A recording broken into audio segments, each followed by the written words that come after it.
केदारनाथ की हार मेरे लिए मेरे जीवन के सबसे बड़े कलंक के रूप में लगे। कोई आदमी, मैं नाम नहीं लेना चाहता ना, कोई 100 की लिस्ट देता है, कोई 50 की देता है, कोई 60 की देता है, तो उतने लोग एकोमोडेट नहीं हो सकते। 2002 वाले हरीश रावत जी भी एक हैं, एक आज वाले हरीश रावत जी भी हैं। 16 में जो हमको धक्का लगा, हम अभी तक गढ़वाल नहीं समझ पाए। आपके कार्यकाल में सबसे ज्यादा कांग्रेसी नेताओं ने कांग्रेस को छोड़ा। निश्चित ही छोड़ा है, और ये केवल हाँ बिल्कुल छोड़ा है। तो आपको नहीं पता कि आपके यहाँ पीपल हमको पता है, इसलिए हम सतर्क आपने हैं। कौन सी लिस्ट बनाई? सब लिस्ट है, सारी लिस्ट ऊपर भी गई है। जब वो सरकारी आवास में रह रहे थे तो क्या ये प्रश्न नहीं खड़ा होता कि जिस सत्ता के खिलाफ आप आवाज उठा रहे हैं उसी सरकारी आवास में आप रह रहे हैं? बतौर ना तो नेता प्रतिपक्ष की भूमिका में था, ना प्रदेश अध्यक्ष की, ना चौला साहब इस बात का उत्तर बेहतर होगी प्रीतम सिंह जी खुद।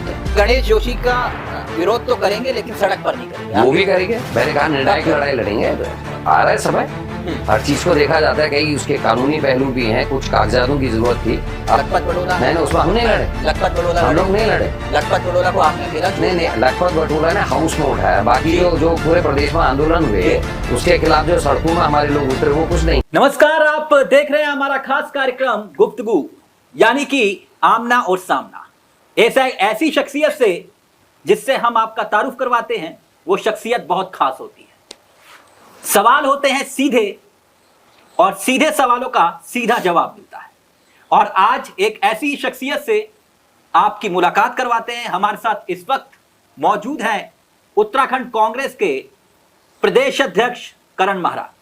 करण माहरा वो शख्सियत हैं जो उत्तराखंड कांग्रेस की कमान संभाल रहे हैं, और माना यह जाता है कि ये वो कांटों भरा ताज है इनके सर पर जो आए दिन चुभता है, लेकिन फिर भी राहुल गांधी के सिपाही बनकर वफादारी के साथ मैदान में डटे हुए हैं। कुछ ऐसे सवाल जो पर्दे के पीछे हैं, लेकिन कुछ ऐसे जवाब जो अब पर्दे के आगे आएंगे। हमारे साथ करण माहरा जी। करण माहरा जी, बहुत बहुत स्वागत है आपका। बतौर प्रदेश अध्यक्ष, बतौर नेता जिम्मेदारियां बदल जाती हैं, और अब अपने आप को कहां पाते हैं आप? बतौर प्रदेश अध्यक्ष कितने वक्त का कार्यकाल हो गया आपका? मैं 3 साल से ज़्यादा समय हो गया अध्यक्ष बने हुए, और जैसा आपने कहा कहाँ पाते हैं, तो अपने आप को एक ज़्यादा जिम्मेदार कार्यकर्ता के रूप में आज मैं देखता हूँ। यानी 3 साल हो गए कप्तान साहब, लेकिन 3 साल तो हो गए, टीम कहाँ है आपकी? टीम नहीं बन पाई है। 3 साल से? 3 साल से। और मुझे लेकिन खुशी इस बात की है कि राहुल जी ने मुझे जिला अध्यक्ष दिए हैं, जो मेरी चॉइस से हैं, और जैसा नवसंकल्प में था, एवरेज 45-46 के आसपास एज है एवरेज में, और सब बेहतर काम कर रहे हैं। उन्हीं की बदौलत आज कांग्रेस लड़ते हुए दिखाई दे रही है। यानी 3 साल से आपके पास कार्यकारिणी नहीं है? जी, कार्यकारिणी नहीं है। तो कप्तान आप हैं और आपकी टीम ही नहीं है, लेकिन वो भी 3 साल हो गए। और मैं आपको याद दिलाना चाहूंगा महाराज जी, जब आप 3 साल पहले प्रदेश अध्यक्ष बने थे जी, तो आपका और हमारा परिचय हुआ था जी। तो आपने ये कहा था कि मैं 1 महीने में टीम बना दूंगा, और आज 3 साल हो गए। देखिए, मैं लिस्ट बना के दे चुका, उसके बाद जो चीज़ें चलती हैं पार्टी में मुझे अंदाज़ा नहीं था, उस वजह से वो लिस्ट रुकी। और आज अभी फिर मुझे उम्मीद है, जो पिछली बैठक हुई है दिल्ली में, कि जल्दी ही मेरे से टीम ली जाएगी और उसको घोषित किया जाएगा। 3 साल अगर टीम नहीं बन पाई तो इसका जिम्मेदार कौन? मैं खुद को जिम्मेदार मानता हूं, और हालातों को भी जिम्मेदार मानता हूं, क्योंकि एक आदत जो पड़ी हुई है वो बदलनी ज़रूरी है। नवसंकल्प में नियम बनाया गया कि महिलाओं का भी प्रतिनिधित्व होगा, SC ST OBC का भी होगा, और 50 साल से नीचे के लोगों को एकोमोडेट करा जाएगा, ये नियम था। और उसी के तहत मैं जिलाध्यक्ष बनाने में कामयाब रहा, उसी की बदौलत हम काम भी कर रहे हैं। लेकिन जब टीम बनाने की बात आई, एक सोच थी कि एक लिमिटेड टीम बने, छोटी टीम बने जो इफ़ेक्टिव हो। 50 आप महामंत्री बना देंगे, 50 आप कुछ और बना देंगे, 400 आप सचिव बना देंगे। तो एक भी नहीं बना पाए। नहीं, तो दिक्कत ये है कि जब वो लिस्ट पास कैसे होगी? नहीं, वो हालात क्या थे? हालात ये हैं कि हर आदमी चाहता है उसके लोग एकोमोडेट हों, और बड़ी संख्या में हों। कोई आदमी, मैं नाम नहीं लेना चाहता ना, कोई 100 की लिस्ट देता है, कोई 50 की देता है, कोई 60 की देता है, तो उतने लोग एकोमोडेट नहीं हो सकते। मेरा ये कहना था कि टीम हो, इफेक्टिव हो। जिस तरीके से जिलाध्यक्ष में कैडर को महत्व दिया गया, वो महत्व देते अगर टीम बनेगी, वो किसके लोग हैं इससे फर्क नहीं पड़ता। कांग्रेस के लिए ईमानदारी से काम करने वाले लोगों की एक टीम बननी चाहिए, और अगर वो नहीं बनती है तो फिर ऐसे ही काम चलाना ठीक है। जो पुराने लोग हैं उन्हीं से, जैसे मैं काम चला रहा हूँ पिछले 3 साल से, ऐसे ही चलना ज़्यादा बेहतर होगा। क्योंकि 16 में जो हमको धक्का लगा, हम अभी तक गढ़वाल नहीं संभल पाए।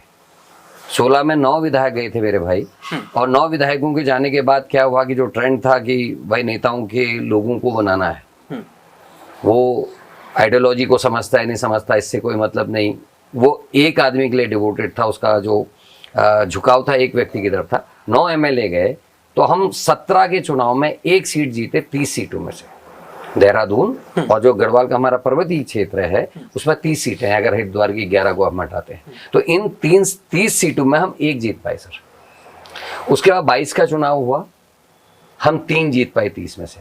तो जब हम चुनावी 42 पे या 43 पे लड़ते हुए दिख रहे हैं तो फिर हम गवर्नमेंट कैसे बनाएंगे, ये एक क्वेश्चन था। इसीलिए मैं वेट कर रहा हूँ, और मैं ये चाहता हूँ कि ऐसे लोग बने, भले करण मेहरा को लाइक करते हो ना करते हो, भले वो किसी और को लाइक करते हो ना करते हो, लेकिन वो कांग्रेस की आइडियोलॉजी को लाइक करने वाले लोग, और जिनके अंदर एक कॉन्फिडेंस हो कि हमारी पार्टी है, हम लोगों को इसके लिए काम करना है, ऐसे लोगों की टीम चाहिए, इफेक्टिव और छोटी टीम चाहिए। आपने कहा कि 50 लोगों के नाम दे दिए गए, 100 लोगों के नाम दे दिए गए, किसी ने अपने 70 लोगों के नाम दे दिए, तो वो कौन था? देखिए, सब जग जाहिर है, मैं कोई ऐसी चीज नहीं कहना चाहता जिससे पार्टी की इमेज को खराब मैसेज आए, लेकिन हर आदमी चाहता है कि उसके लोग ज्यादा से ज्यादा हों, और मैं ये चाहता हूँ कि इसमें। तो आपने उन लोगों के साथ कभी बैठ के बात नहीं की कि भाई कम से कम मेरी कार्यकारिणी तो बनने दीजिए? बात की तभी तो इतने नाम आए। मैं इसीलिए कह रहा हूँ कि जो हमारा शीर्ष नेतृत्व है उसको इन चीजों में खुद इंटरवीन करना चाहिए। और मुझे लगता है जो अभी राहुल गांधी जी का संगठन निर्माण का जो काम चल रहा है इस समय, उसके तहत अगर ये सब चीजें होंगी तो बेहतर होंगी और पार्टी के हित में। कभी आपने राहुल गांधी जी को बताया नहीं कि आपको काम नहीं करने दिया जा रहा? बताने की जरूरत नहीं, उनकी नॉलेज में सब कुछ रहता है। ये गलत फहमी है मेरी भी और नेताओं की कि उनको कुछ पता नहीं रहता। मैं जब किसी बैठक में गया हूँ, मैं 3 साल में एक तो अकेले कभी जाके किसी से मिला नहीं, और जब बुलाया गया, और जो उनकी कन्वर्सेशंस होती हैं, जो बोलते हैं, उसमें साफ पता चलता है कि उनको स्टेट के हालात का अच्छे से पता है। कैसे पता चलता है मुझे पता नहीं, लेकिन वो हर चीज जानते हैं और वो सही समय पर सही निर्णय लेने की सोच रखते हैं, मेरा सम्मान, और निर्णय लेंगे भी। जब आप प्रदेश अध्यक्ष बने थे तो कांग्रेस के अंदर एक करंट था कि एक युवा चेहरा आया है और करण महाराज कुछ बदलेंगे, जो अब तक नहीं हो पाया वो होगा। जी, हो रहा है ना। क्या बदलाव? देखिए, 3-4 चीजें मैं बताऊंगा आपके इस प्रश्न पे। जब मैं बना था, आपसे मुलाकात हुई थी, उसके जस्ट बाद चंपावत का चुनाव था। ठीक। हमारा जो मेन कैंडिडेट था जिसने चुनाव लड़ा था, वो बाई इलेक्शन में चुनाव लड़ने से मना कर दिए, और बड़ी शर्मनाक हार हमारी हुई। वहां मुझे कुछ समझ में आया कि क्या करने की जरूरत है। मैं अपने काम में लगा, मैं कैडर पे काम कर रहा। भले ही हमारी लिस्ट जारी हुई न हुई, लेकिन लोगों को पता है किन किन पे हम भरोसा करते हैं, वो काम भी कर रहे हैं। और उसका असर ये हुआ कि बागेश्वर का चुनाव, जब एक बड़ा नेता बीजेपी का, हमारा कैबिनेट मिनिस्टर थे चंदन रामदास जी, और उनकी पत्नी चुनाव लड़ी। हम 2022 में बागेश्वर का चुनाव 12,000 से ज्यादा वोटों से हारे थे, लेकिन बाई इलेक्शन में सरकारी दबाव सब कुछ होने के बावजूद भी हमने 10,000 वोट कवर किया, और वहां मुझे भरोसा हुआ कि हम सही रास्ते पे चल रहे हैं। उसके बाद मंगलौर का चुनाव, हरिद्वार और बद्रीनाथ का चुनाव, 2 चुनाव हमने जीते, और ये रिकॉर्ड बना कि विपक्ष में रहते हुए सरकार के खिलाफ कोई बाई इलेक्शन जीता है। उसके बाद आया केदारनाथ का चुनाव। केदारनाथ में मैं क्या चाहता था वो सबको पता है, राहुल जी को भी पता है, लेकिन ठीक है, हर चीज आपके मन माफिक नहीं होती। और केदारनाथ को लेके बहुत बड़ी लड़ाई हम लोगों ने लड़ी। हम हरिद्वार से केदारनाथ पद यात्रा भी की, हम बुराड़ी के मंदिर को लेकर, सोने की चोरी को लेकर हम लगातार वोकल थे, लड़ भी रहे थे, आंदोलन भी कर रहे थे। उसका असर ये हुआ कि केदारनाथ में हम हारे। उसके कई कारण हैं। एक कारण ये भी है कि जो महाराष्ट्र में हुआ वो केदारनाथ में भी हुआ। 4,800 वोट काटे गए पहले चुनाव और दूसरे चुनाव के बीच में, एमपी के चुनाव और एमएलए के बाई इलेक्शन के बीच में, और 8,000 नए वोट जोड़े गए। तब नहीं समझ में आया आपको? नहीं, हम लड़े ना फिर, लेकिन उसके बाद भी 52% वोट बढ़ाया है। हम भले ही चुनाव हारे, लेकिन 52% वोट बढ़ाने के बाद। आप मंगलोर का जिक्र कर रहे हैं, आपने बद्रीनाथ का जिक्र किया, आप पंचायत चुनाव में कितनी सीटें जीते? देखिए, पंचायत चुनाव में, क्योंकि अभी मैं इसलिए कहने की स्थिति में नहीं हूँ, हमारी आजकल में एक बैठक होनी है, उसके बाद मैं आपको खुल के बताऊंगा, लेकिन शुरुआती बेईमानी से हुई है, जिसपे मीडिया की या अन्य लोगों की नजर नहीं है। मैं लगातार बोल भी रहा हूँ 2011 की जनगणना के हिसाब से चुनाव हो रहा है भाई साहब, ठीक, और रोस्टर जीरो कर दिया गया है। एक बहुत बड़ा क्वेश्चन है, रोस्टर जीरो करने का मतलब है कि आपने शुरुआती बेईमानी से की है। जब मैं ब्लॉक प्रमुख था ताड़ीखेत का, उस समय अल्मोड़ा जिले में 11 प्रमुख होते थे। तब जो आरक्षण था एससी का, एसटी का, ओबीसी का, महिला का, उसी रूप पे वो 11 में बांटा गया। लेकिन इस समय ये चीज नहीं है। ब्लॉक प्रमुख की सीटें 2 बार से 3 बार से सामान्य है तो सामान्य है, आरक्षित थी तो 2 बार, तीसरी बार भी आरक्षित होगी, दूसरी बार भी आरक्षित होगी। ब्लॉक प्रमुख में भी है, किसी किसी ब्लॉक में सारी जिला पंचायत की सीटें महिला कर दी गई, किसी में सारी की सारी जो है रिजर्व कर दी नहीं, गई। ये सत्ता का खेल तो होता है। जब आप लोग सत्ता में थे तब भी आप, हमारे टाइम में इस तरीके का नहीं था। ऑब्जेक्शन आते थे, रिमूव होते थे, उनमें कुछ ना कुछ कार्रवाई थी। हर जिले में 200 से ज्यादा ऑब्जेक्शन आए हैं, सभी जिलों में, और उनमें से कितने का निस्तारीकरण हुआ आप पता कर लीजिए। अधिकारी साफ करेंगे, अच्छा, लिस्ट मेरे दिल्ली सही प्रश्न है। का उत्तर तो दीजिए, कितने जीते? लेकिन हम बहुत बढ़िया लड़ेंगे। निकाय में भी हमने, नहीं, पंचायत में कितने? पंचायत में भी हम बेहतर करके लाएंगे प्रदर्शन। अब सीटें गिनना इस समय एकदम से संभव नहीं है, पर हम बेहतर करके लाएंगे। आप निकाय चुनाव में एक भी मेयर की सीट नहीं जीत पाए। मेयर की सीट नहीं जीते, लेकिन हमने नगर पालिकाएं जीती हैं। नगर पालिका भी, पालिका और मेयर, मैं बता रहा हूँ ना, तो इनका ध्यान था। नगर निगम में जो है इन्होंने बेईमानी की, हम पहले दिन से कह रहे हैं। नगर पालिकाओं में उतना ये नहीं कर पाए। हम नैनीताल जीते, हम भवाली जीते, हम भीमताल जीते, हम रानीखेत जीते, हम गौचर जीते। नहीं, जिसको हम एक मेयर नहीं बना, ये भी मेयर के बराबर ही है। गैरसैंण की जिसको हम राजधानी मानते हैं वो हम जीत गए। नैनीताल जिसको सब जानते हैं हम जीत गए, रानीखेत को हम जीत गए, गैरसैंण को हम जीत गए, गौचर को हम जीत गए, भीमताल को हम जीत गए। वो गैरसैंण जिसे आप राजधानी के रूप में मानते हैं, आप अपना एक प्रदेश कार्यालय वहां पर नहीं खोल पाए। देखिए, वहां जब सरकार ही नहीं चल रही है, आप तो जाएंगे। आप, मैं तो जाता रहता हूँ, मैं जाता हूँ। आपका जाने का मतलब ये कि आप ले जाइए ना अपने कार्यकर्ता। हम कर देंगे, हम कार्यकर्ता लेके गया भाई। पहली बार हुआ कि 5000 कार्यकर्ताओं ने गैरसैंण में राजधानी को घेरने का काम किया।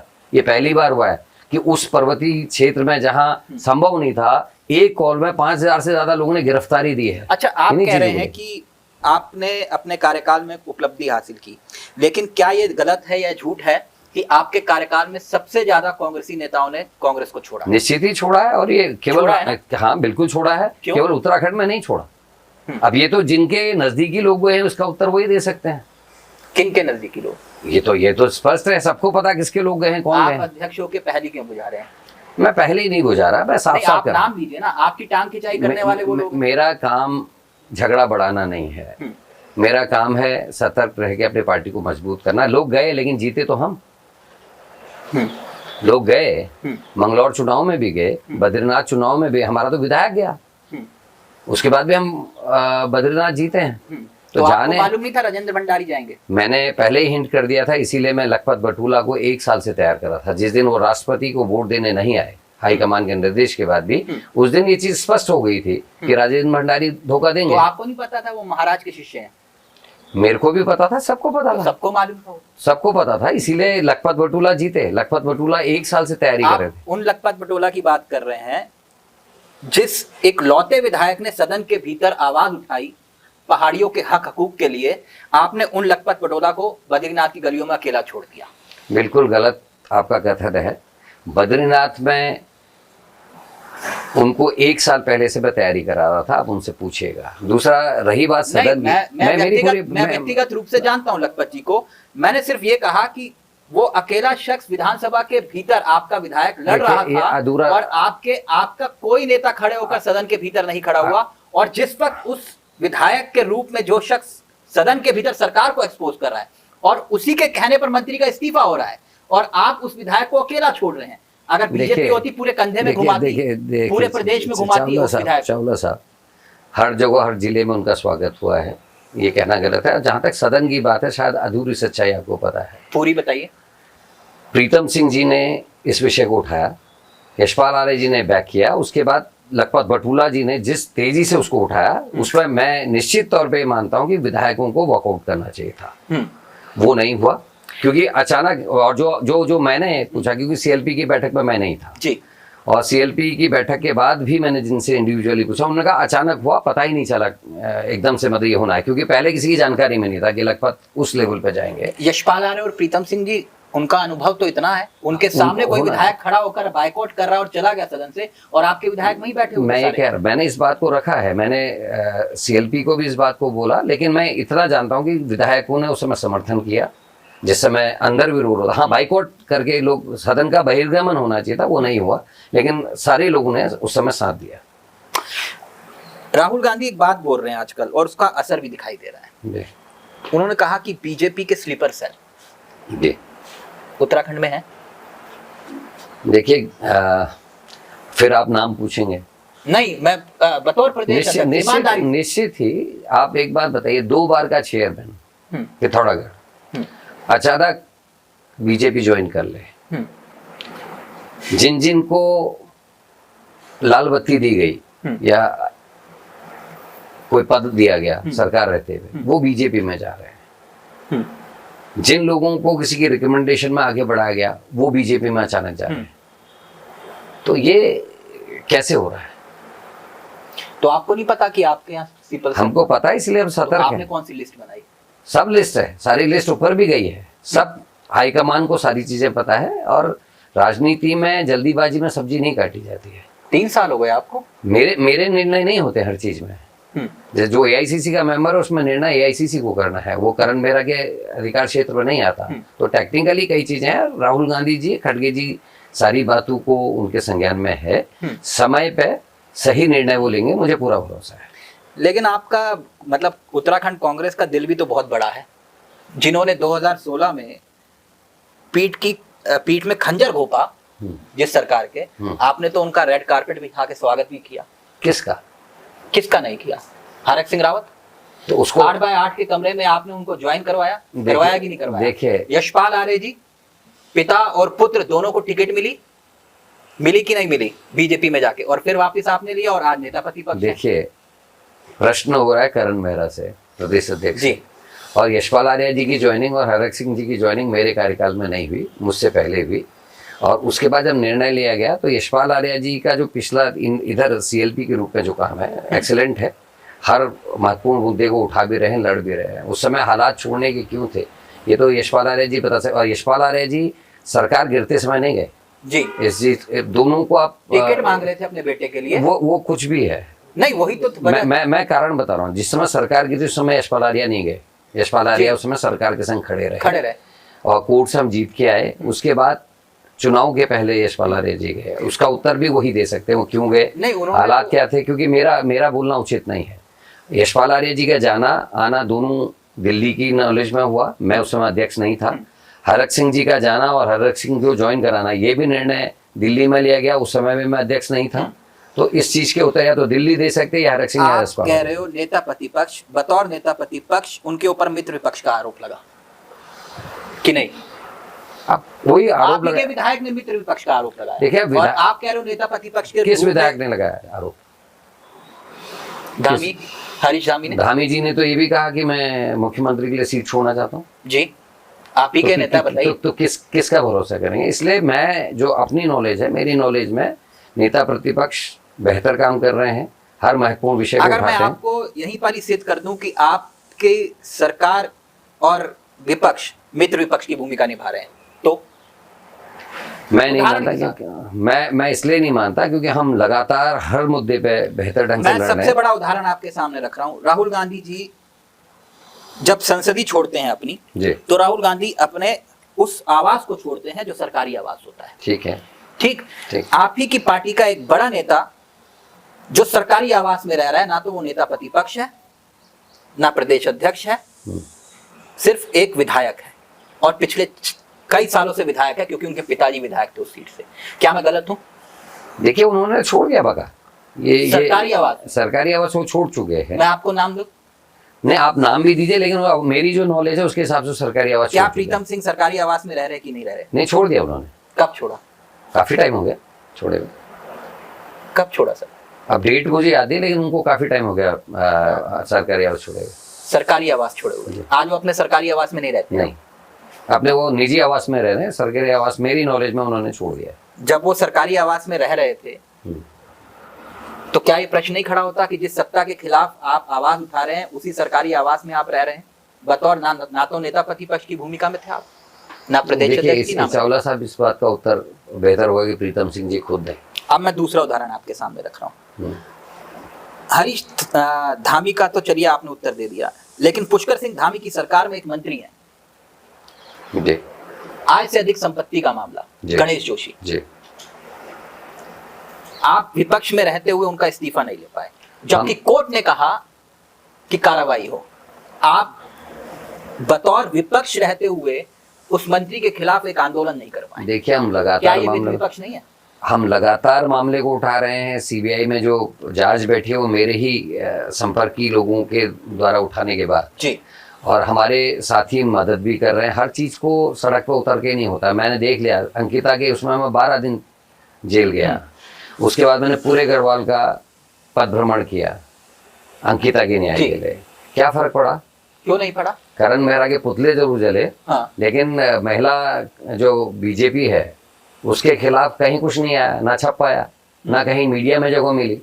भाई मैं अंकिता की न्याय की लड़ाई लड़ रहा था और पुतले करण मेहरा के चल तो रहे थे। इसलिए मतलब गणेश जोशी और के मामले गणेश को जोशी विपक्ष रहते हुए गणेश आप जोशी नहीं के उठा मामले, मैं रहे। क्या कर रहा हूँ, गणेश जोशी के मामले को लगातार लड़ रहे हैं। गणेश जोशी के मामले आप को मानते हैं गणेश जोशी भ्रष्टाचारी हैं? निश्चित है, और मैं लगातार, मेरे रोज के इंटरव्यू देखे, रोज मेरी पहल देखे, हम रोज गणेश जोशी के खिलाफ बोल रहे हैं। सीबीआई जांच में कल भी मैंने ये कहा है कि इसमें भूमि घोटाले को भी शामिल किया जाना चाहिए। जो हॉर्टिकल्चर का मामला है उसमें केवल वृक्षों को, पौधों को लेकर लिया जा रहा है। जो जमीनें कब्जाई गई हैं, दूसरों की जमीनें कब्जे में ली गई, उस पर भी कोर्ट ने अब संज्ञान लेने की बात कही है। हम उसमें भी लड़ रहे हैं। कई किस्म तरीके हैं लड़ने के। आप जरूरी नहीं कि आप किसी मुद्दे को लेके सड़क पर बैठे तभी आंदोलन होगा या तभी उस पर कार्रवाई होगी। हमने देख लिया वो करके भी, हम दोनों किस्म से कर रहे हैं। गणेश जोशी के खिलाफ भी निर्णायक लड़ाई कांग्रेस लड़ेगी और कुछ चीजों के हम कागजों की, अब जैसे आय से अधिक संपत्ति का मामला है जी, मैं ही पहला व्यक्ति था जिसने प्रेस बुला के कहा कि सरकार ने डॉक्यूमेंट्स नहीं जमा किए। सरकार ने कहा कि उनको क्लीन चिट मिल गया। हमने कहा कि डॉक्यूमेंट्स नहीं होने की वजह से कार्रवाई कोर्ट में नहीं हो पाई। ये हम ही ने कहा।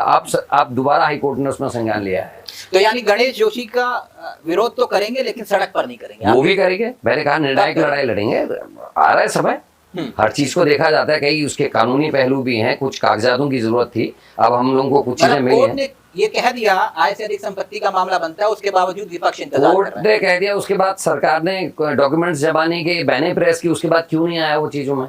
वो कहीं भी नहीं है। तो भाई लड़ने के तरीके हैं। हमको भी तो हमको साथ चाहिए। बहुत सारी चीजें हैं। नहीं, और उत्तराखंड में कौन महाराज जी, आप तो प्रेमचंद बहुत- अग्रवाल के खिलाफ नहीं लड़े, उसका इस्तीफा, उसकी बधाई तो हम लोगों को नहीं वो मिली। तो लखपत बड़ोला है। नहीं, उसमें हम नहीं लड़े। लखपत बड़ोला हम लड़े। लोग नहीं लड़े। लखपत बड़ोला को आपने अकेला छोड़ नहीं दिया। लखपत बटोला ने हाउस में उठाया। बाकी जी। जो पूरे प्रदेश में आंदोलन हुए उसके खिलाफ जो सड़कों में हमारे लोग उतरे वो कुछ नहीं था। हम्म, वो नहीं था। तो वो चेहरा तो वही थे ना। अच्छी बात है ना, मेरा ही आदमी था। मतलब कांग्रेस का आदमी है, वो अगर चेहरा बनता है तो इससे बड़ी खुशी की बात क्या हो सकती? और अगर आपकी जगह बीजेपी होती, उस विधायक को कंधे पे बिठा के पूरे प्रदेश में करने घुमाते। में सारे कार्यकर्ताओं ने उठा के घुमाया। कोई मेरे ख्याल से जिला ऐसा शायद ही रहा हो जहाँ लखपत बटोला को बुलाकर स्वागत और अभिनंदन नहीं किया गया। अब अपने कार्यकाल से आप कितना संतुष्ट हैं ईमानदारी से? जो काम नहीं करना चाह रहे थे आप, वो भी आपके द्वारा, मतलब जो गुटबाजी थी वो तो सार्वजनिक हुई, इसमें तो कोई दो राय देखिए नहीं। ये, लेकिन हाँ कोई एक ऐसा काम जो मन में पीड़ा हो कि मैं ये नहीं कर पाया? हाँ, निश्चित ही कुछ चीजें हैं। एक तो आपने जैसे कार्यकारिणी की बात कही, उसका मुझे तकलीफ है कि नहीं हो पाया। मुझे तकलीफ है इस बात की कि बहुत सारे ऐसे युवा चेहरे हैं जो कांग्रेस को आगे अगले 25-30 वर्षों में कांग्रेस के लिए लड़ सकते हैं, कांग्रेस को आगे बढ़ा सकते हैं। वो उनको सही स्थान अभी तक नहीं मिला है। इस चीज का मुझे अफसोस रहेगा। केदारनाथ की हार मेरे लिए मेरे जीवन के सबसे बड़े कलंक के रूप में मैं देखूंगा। आपके नेता अपनी ही बगावत कर बैठते हैं। मयूख महर और आपका किस्सा भी बहुत खूब चर्चाओं में रहा और आप कुछ कर नहीं पाए बतौर प्रदेश अध्यक्ष। देखिए मेरा काम प्रदेश अध्यक्ष की हैसियत से काम करने का है। पार्टी ने जब टिकट घोषित किया अंजू लुंठी का, ये वो लेडी है जिसने 2019 का बाई इलेक्शन लड़ा, केवल 2400 वोट से हारी थी जब प्रकाश पंत जी की मृत्यु हुई थी। उस समय भाई मयूख महर चुनाव लड़ने से इनकार किए और उस समय पार्टी ने इनको लड़ाया था और ये बात हुई थी कि इनको मेन इलेक्शन में इनको लड़ाएंगे। लेकिन दुर्भाग्य कहूँ या कमी कहूँ, उसके बाद जब मेन इलेक्शन आया तो फिर मयूख भाई चुनाव लड़े और वो लड़की जब मैं अध्यक्ष बना, वो महिला जिलाध्यक्ष बनाई गई और बखूबी काम कर रही है। जितने आंदोलन हमने किए सब में उनकी भागीदारी थी। पिथौरागढ़ जनपद में वो बहुत अच्छा काम कर रही थी। और जब ये चुनाव आए तो उनको ये तय किया गया कि उनको, क्योंकि महिला सीट थी जी, और महिला सीट होने के नाते हमको लगा कि जो सड़कों में है, जो रोज लड़ाई लड़ रही है, उसको मौका मिलना चाहिए। पार्टी ने उनको टिकट दिया और पार्टी के टिकट के अगेंस्ट एक विधायक होते हुए महबूब भाई खिलाफ गए और अपना प्रत्याशी खड़ा किया। तो प्रश्न ये आता कि मेरे लिए क्या करना आवश्यक था। एज ए अध्यक्ष मेरी जिम्मेदारी थी अपने जिसको टिकट मिला उसके पक्ष में खड़ा होना, उसके पक्ष में बोलना, और जो चुनाव में किया जाता है चुनाव में वही करण मेहरा ने किया। वोट कम पड़े या ज्यादा पड़े इतर बात है, ये तो निर्णय लोगों का होना चाहिए था कि नहीं उसी दौरान धोखा तो आपने एक संगठन के नेता को भी दिया, मथुरा दत्त जोशी। ये कैसे कहा जा सकता है मैंने धोखा दिया? किसने दिया फिर? नहीं, धोखा कैसे हुआ? टिकट का वादा किया गया था कह रहे थे। हमारे कहीं कोई लिखित में कहीं कोई बातचीत भी हो, आप जो चिट्ठी आदरणीय वेणुगोपाल जी को गई उसमें देखेगा अंजू लुंठी का नाम तीसरे नंबर पे है। और चिट्ठी बनाने का काम भी स्वयं मथुरा दत्त जोशी जी ने किया। और उन्होंने पहला नाम, क्योंकि विधायक जी ने कहा था मेहर के लिए, तो उनका नाम पहले नंबर पे था, दूसरे नंबर पे उनकी पत्नी का नाम लिखा गया था, तीसरे नंबर पे अंजू। अच्छा, ऐसी कौन सी मजबूरी होती है कि आपके सामने आपके नेता इस कदर बगावत कर जाते हैं और आप कुछ कर नहीं पाते? नहीं, क्या करना चाहिए आप बताइए। मैं आपसे पूछ रहा हूं, कोई मतलब राहुल इंसान, गांधी एक तरफ स्लीपर सेल के खिलाफ कार्रवाई की बात कर रहे हैं तो और ठीक है ना। आप अपने ही संगठन के नेता। कुछ चीजें चावला साहब स्वतः हो जाती हैं। क्लीनिंग एक प्रोसेस है मेडिटेशन में, उसमें आप खाली थॉट पावर का इस्तेमाल करते हो अपने आप को साफ करने के लिए। साफ से मतलब ड्रॉसनेस को निकालते हैं और सॉफ्टनेस को अंदर लेकर। अच्छा, आपके लिए और कहा जाता है कि आप कुछ चीजें बेबाकी से बोल देते हैं। ईमानदारी से इस वक्त कांग्रेस में कितने गुट हैं उत्तराखंड में? देखिए, गुट कोई नहीं है, केवल दो गुट हैं। एक गुट है जो कांग्रेस का हित चाहता है और एक वो गुट है जो इंटरनली कांग्रेस का हित नहीं चाहता। अच्छा, हरीश रावत कैसे नेता है? अनुभवी हैं और लंबा जीवन उन्होंने कांग्रेस की सेवा में दिया है।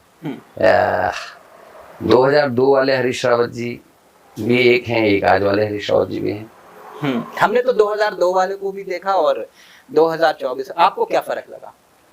पहले वाले हरीश रावत जी और अब में यह है कि मेहनत बराबर करते हैं। लेकिन पहले वाले हरीश रावत जी कांग्रेस को लाने के लिए उन्होंने बहुत मेहनत की और उनको मुख्यमंत्री नहीं बनाया गया। अब वाले जो मुख्यमंत्री हुए हैं हरीश रावत जी, वो मुख्यमंत्री रह चुके मुख्यमंत्री हैं, जो ऑलरेडी मुख्यमंत्री की कुर्सी संभाल चुके हैं। तो काम करने के तरीके में थोड़ा फर्क है, मैं यही देखा है।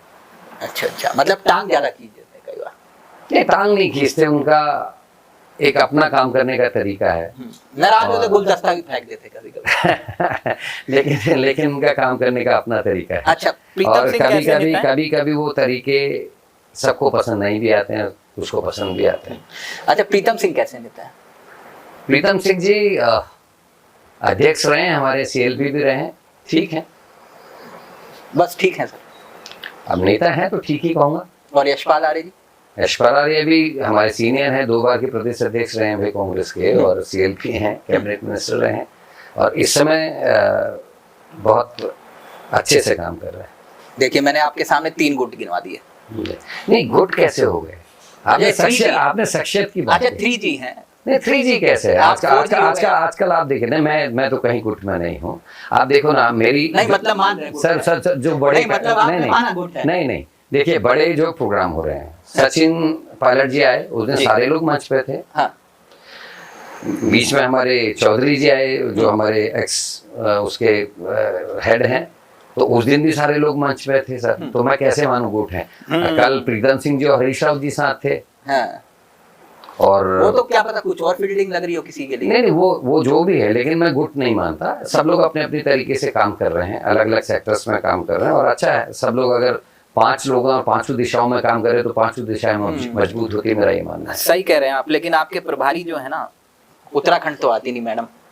सर कैसी आप बात करें? देखिए, टेक्नोलॉजी का जमाना है। आप ले रहे हैं सर, राहुल जी जनता के बीच जा रहे हैं, प्रभारी जूम से मीटिंग कर रहे हैं। आप देखिए अभी ये ले रहे हैं ना, अभी आप सारी दुनिया को दिखा सकते हैं। वैसे प्रभारी जी का हमारे को कंट्रोल करने में क्या, उनको जूम मीटिंग हम करते हैं, वहां से निर्देश देती है, होना चाहिए सारे। प्रचार के लिए भी नहीं आती मैडम? प्रचार के लिए यहाँ के सारे नेताओं को लगाती है ना।